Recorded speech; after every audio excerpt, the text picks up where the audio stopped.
What's going on, guys? It is your friendly neighborhood twat and a Sonic Cat Calamity here, and we are here today with the wonderful Dean. How you doing, buddy? Yeah, I'm not bad, thank you. It's good to see you.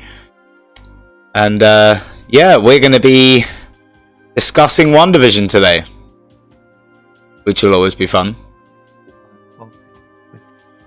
So episode 3 has come out. Yep. Dean, how are you feeling about episode 3? That episode felt really quick because the whole like advanced pregnancy thing. Yeah, was like a roller coaster.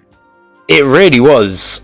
I mean, I kind of at the beginning of the episode, I remember thinking, "Are they really going to do this? Are we like how far has she jumped in terms of this reality that I think she's creating for herself?" And then it was, oh, okay, no, they are doing this. She's going to have a baby in 24 hours. Yeah.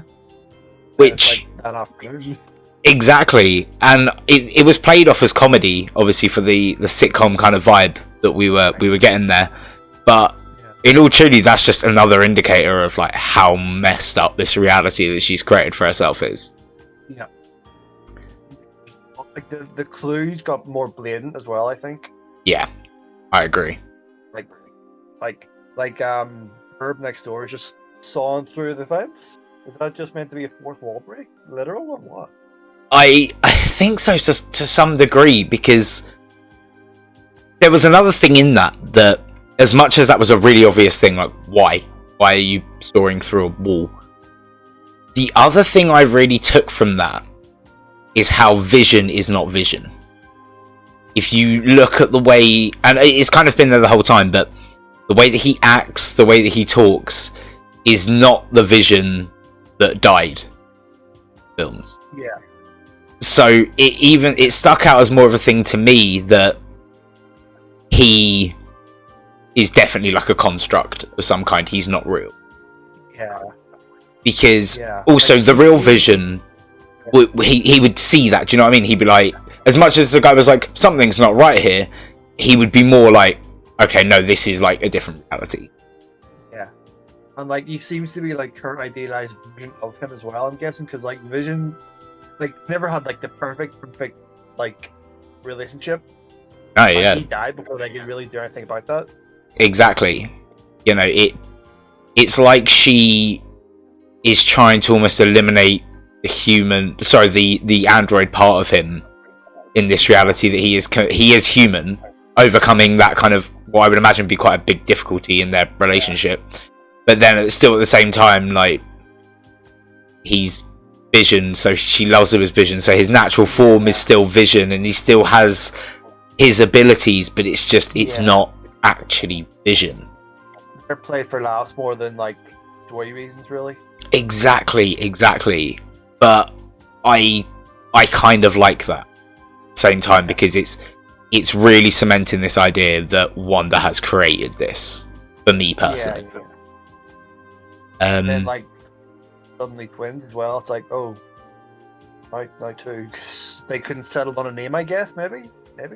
Yeah. The funny thing with that is, I think something I picked up on there as well. There's so many. I picked up on this.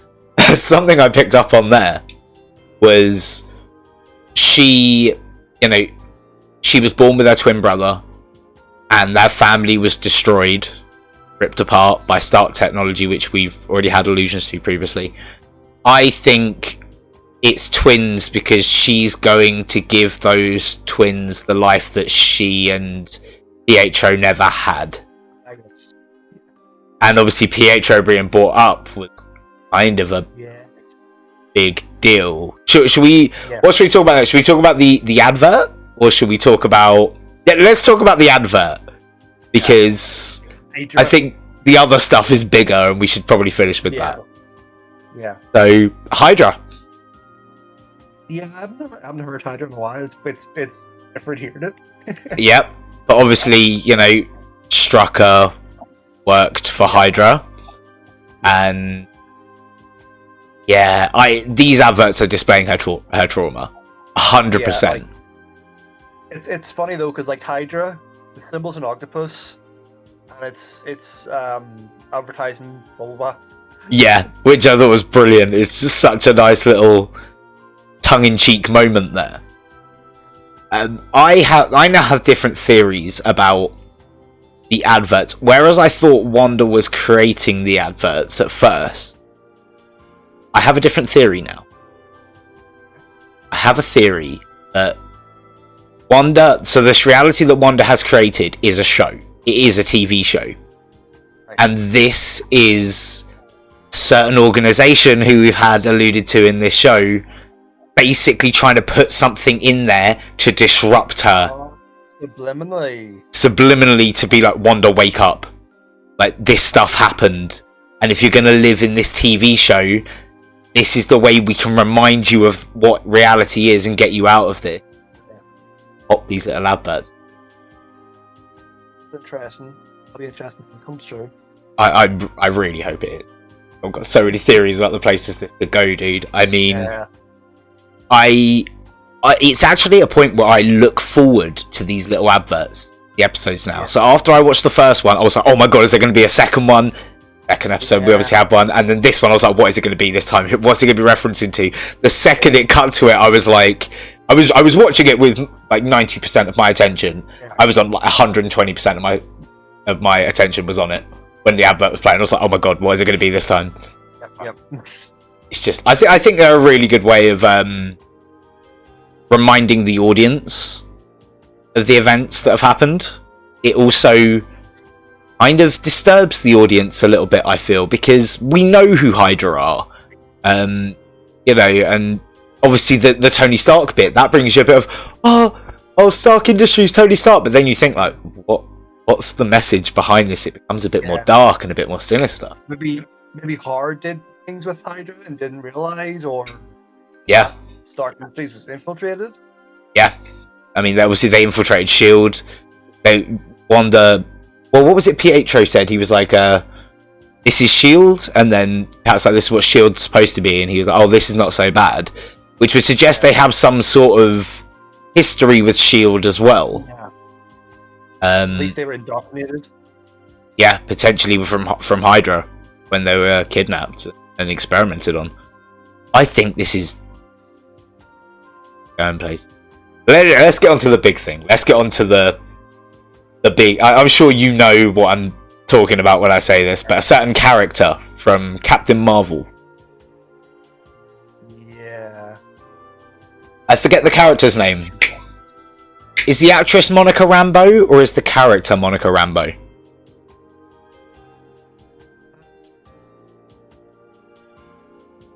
I think it might be the actress, because the character has B. Geraldine, that's it, right. So Geraldine from Captain Marvel is in there. And we haven't really been able to understand why. Why would she be here? Why is she in this reality? Yeah. And then I feel in this episode that she is a plant from S.W.O.R.D. I think S.W.O.R.D. are putting her into this reality to try and get Wanda out. It seems like Wanda has created this pocket reality within the town of Westview. Like, it seems to be an actual physical place, but people can't get into it. It's went from like inside her head to an actual pocket reality, like you say, which is bigger than I expected. Yeah, and I think that could keep growing as well. Yeah. The more she descends into madness to the point where it covers the world. Oh yeah, that could be what. Yeah. House of M style stuff. Maybe she wasn't there at the start, but then they realized things were getting bigger and things might be disappearing, and that's why they planted her. Maybe, yeah. I think it's definitely. I think it coincides with what I was saying about the adverts previously. Yeah. I think she was put in there to like remind Wanda, because they were like, the adverts aren't really working. We keep putting all these things in, like the beekeeper or whatever that was, to try and disturb her. Let's get someone close to her and bring up like the big stuff to kind of wake her up, which was, of course, was saying that Ultron killed Quicksilver, which was a drop that my jaw dropped when I heard it, purely because of the implication of the universe, and I was like, it was so blatant. It was just like Ultron Like, it wasn't just, oh, didn't the robot, or didn't something happen to your brother? It's like, Ultron. Just Ultron. Yeah. And I didn't think we'd really hear about Ultron again. I didn't think we'd hear his name dropped in the MCU for some time. If ever. I love Ultron, so I was on the edge of my seat when that happened. I was like, Jesus Christ, what are they up to? What are they planning? It was... Makes you wonder what they're going to put into the other shows as well. Yeah. Massively. I'm expecting like Chris Hemsworth to turn up in Loki at some point. I heard Thor movies class is growing as well. Like they got what do you call it? Bourne. I keep forgetting who the Bourne guy is. Oh, Matt Damon. He's in... Yeah. Along with Christian Bale as Gore the God Butcher. So like, who knows what Marvel's doing? Like they're doing big things, some more subtly than others. Yes. I mean, it should be said, this was... I think I spoke to you about this. But it was supposedly leaked by Andy Signore of Popcorn Planet that Evan Peters, Quicksilver, will make an appearance at the end of this season. Which is mad. Because you know what that excites him for more than anything? Hugh Jackman can return. I know he said he won't, but he can. He said he would if he got to be an Avenger, if I remember right. He did a long time ago, and then I remember when the talks of Fox and Marvel merger was being spoken about at the time. He said, "Oh no, if it had happened earlier, I would, but I'm one and done." But Disney money is Disney money. He would go to being like the Robert Downey Jr. of that franchise in terms of pay. Like, here you go, $50 million a movie. Have fun with that. Like votes for Guardians, so like you can get Hugh Jackman. Exactly. I think it's good. Supporting Keanu, like. Yep. Well, Keanu's going to be a bit busy because he's got a role as voicing Shadow the Hedgehog to hurry up for and get prepared for. So Okay. He's not cast for it, but he's like the top fan cast, and I want to see that. To be fair, that would be amazing. But on the WandaVision side, we will have to get into the Sonic at some point. How do you feel about this episode? Is it an improvement from before? Are you still engaged in the series? I'm always engaged because, like, at the end they always do something with the format. Yeah. At the end of the first episode, they went from black and white to color. At the end of episode 2, they went from color. Oh no, two was still black and white, but it was like different eras, wasn't it? Yeah. It was like 50s and then 60s. Then the end of this one, they went from 4:3 to 6:9. Yep. And the aspect ratio went up whenever the girl got through out of the dimension as well. So I think it's always interesting to see how they evolve it. Yeah, 100%. I think we're going to go into the 80s next. I think that's where we're going.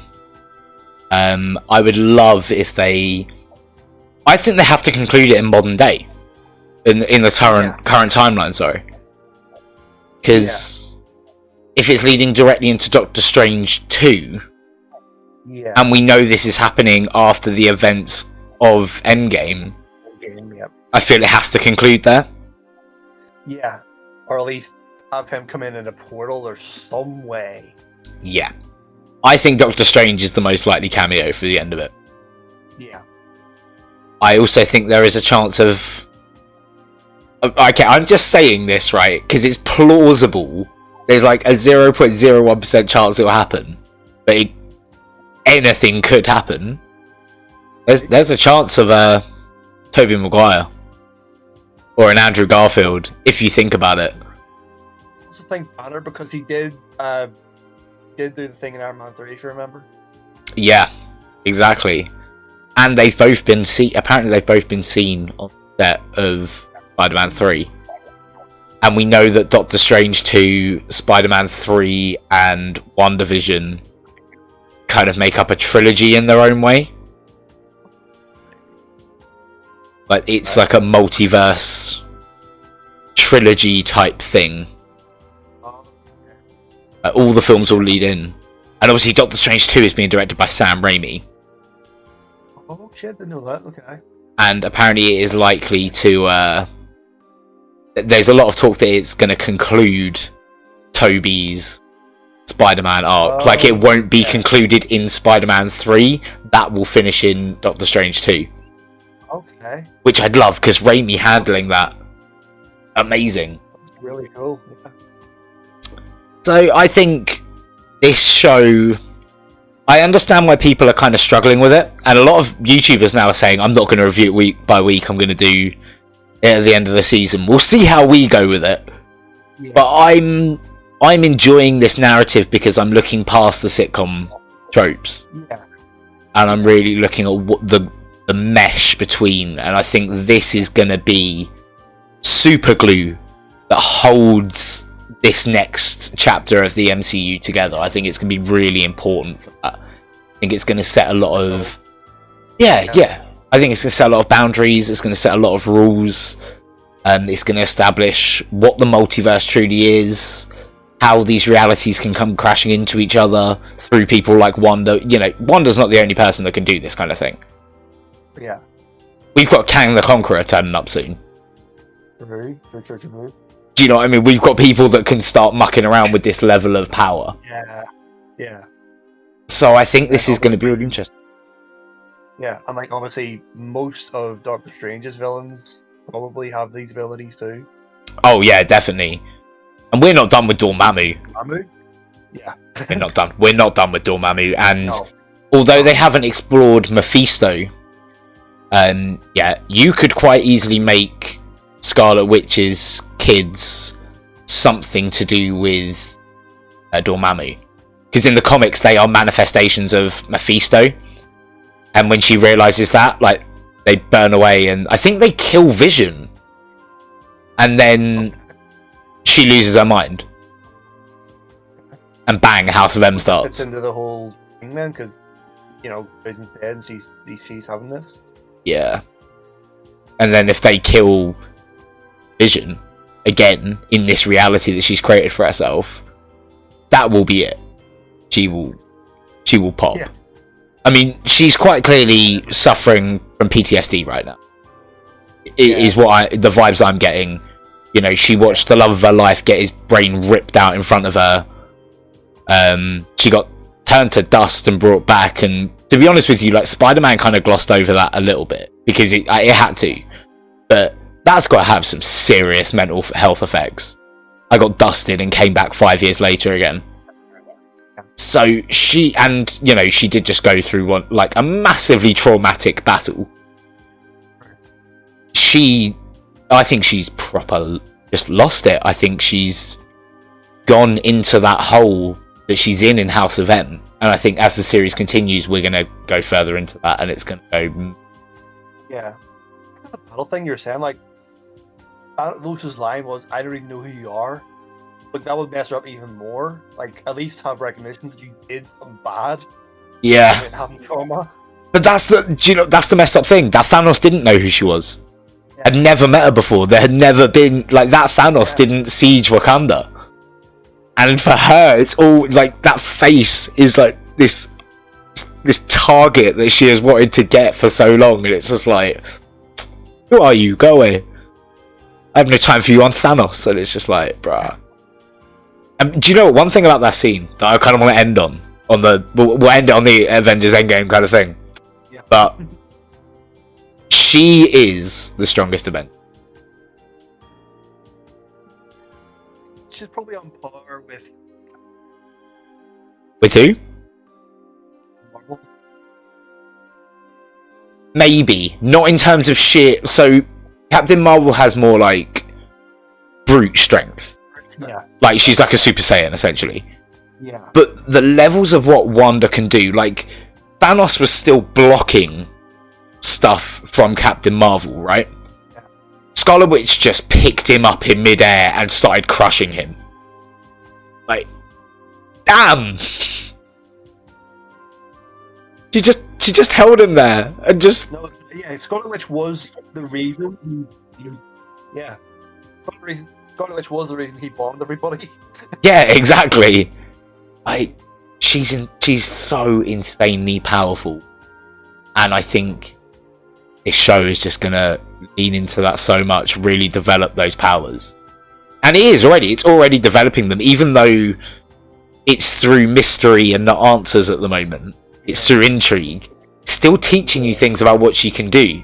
And I think once the whole season's out, you're going to be able to look back at it and be like, oh my god, like fully understand and grasp what she's doing. Yeah, definitely. And hopefully, a House of M. Just one House of M. It's one of my favourite event comics of all time. I'm gonna put this on your homework for next week. I'm gonna send you a link for House of M to read it. In fact, no, it's quite a long event. I'll give you some time. I reckon, but this is the goal I'll set to you, actually, if you're down to accept it, my challenge. To finish reading House of M by the end of the series. And then we could then really kind of compare the two and be like, where's this going? Okay. Alright, sick. And in the meantime, I'm going to watch Godzilla, because that Godzilla vs. King Kong trailer should be out any minute. You know. Alright guys, well thank you so much for watching our discussion review of WandaVision episode 3. Dean, anything you'd like to say? Keep watching, guys. I mean, like, you're with us, and like, comment on down below what your theories are and whatever, obviously. You've been watching too much of me, you know the spiel. You know how to be a YouTuber now, bro. It's all in your hands. Yeah, I watch so much YouTube. Oh god, me too. It's actually a problem. I need therapy. Alright, on that one, guys, thank you so much for joining me. I really do appreciate it. Slap a like on it, hit that subscribe button if you haven't already, and keep it locked here to Calamity Hatcher, because that is what it takes to be a Calamity. We'll be back next week with WandaVision episode 4. Lots of love. Bye, guys. Hey, guys.